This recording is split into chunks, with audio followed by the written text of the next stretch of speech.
النهاردة هنعمل أسهل وألذ موس مانجا أو ترايفل مانجا أو كيك مانجا.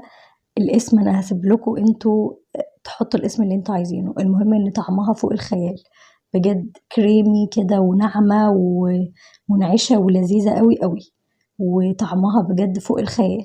بصوا بقى شكل الطبقات أصلا رهيبة بجد. اللي معرفنيش أو لسه بيتابعني جديد، أنا ريهام، لايك وشير للفيديو ويلا بينا نشوف عملناها ازاي. معايا 100 جرام من الكريمة، حط عليهم علبة من القشطة. نقدر نستبدل القشطة دي بجبنة كريمي أو 100 جرام من الكريم شانتيه تاني. وصفة سهلة مفيهاش أي تعقيدات خالص. ومعانا باكت جيلي مدوبينه في كوباية مية مغلية، وهنخلط المقادير كده كويس مع بعض. أنا هنا نسيت، مفروض أحط معاها كوباية من المانجا المتلجة، نسيت أحطها في الأول، هحطها لكم دلوقتي.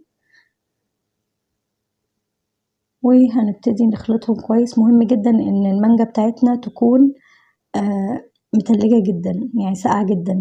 يعني هتطلعها من الفريزر، انا كنت حطها في الفريزر، طلعتها من الفريزر قطعتها واستخدمتها. او عصير مانجا مركز وبرده يكون ساقع جدا. هنخلطها لحد ما القوام بتاعها يبقى كريمي كده زي ما انتوا شايفين، وبعدين هننزل بيها على طبقة الكيك. انا هنا عاملة الكيك ده في البيت، كيك فانيليا عادي خالص. تقدروا تستخدموا اللي هو الباوند كيك اللي في الماركت، او كيك الشاي لو حابين يعني تعملوا كيكة شاي في البيت وتستخدموها. يعني اي كيكة تقدروا تعملوها وتستخدموها. ممكن كيك سبونج برضو فانيليا، هتبقى برضو حلوة اوي. هندخل بقى الكيك بتاعنا الفريزر من تلت ساعة لنص ساعة لحد ما يتماسك.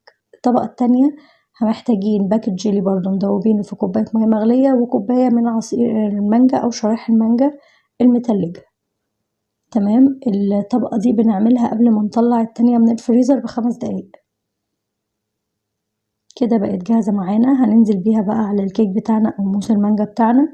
المعلقة هنا هتسهل عليكي إن الخليط ما يدخلش في بعضه، يعني الطبقات تبقى كل طبقة منفصلة عن التانية. تمام. هندخلها بقى التلاجة لحد ما تتماسك خالص. نقدر نسيبها لتاني يوم، بس أنا الصراحة طلعتها بعد ساعتين. مانجا يعني وشكل الطبقات موري، فمش هنقدر نستنى صراحة. الحقوا بقى موسم المانجا قبل ما يخلص، اعملوا موس المانجا الجميل ده، بجد طعمه فوق الخيال. بصوا بقى الجمال وحلاوة الألوان كده والطبقات، وبجد كريمي ومنعشة ولذيذة. اللي ما يعرفنيش أو لسه بيتابعني جديد، أنا ريهام، لايك وشير للفيديو، وما تنسوش المتابعة والاشتراك عشان يوصلكم مني كل جديد. وشوفوا باقي وصفاتي إن شاء الله تعجبكم. هستنى تطبيقاتكم وتعليقاتكم، ويلا سلام.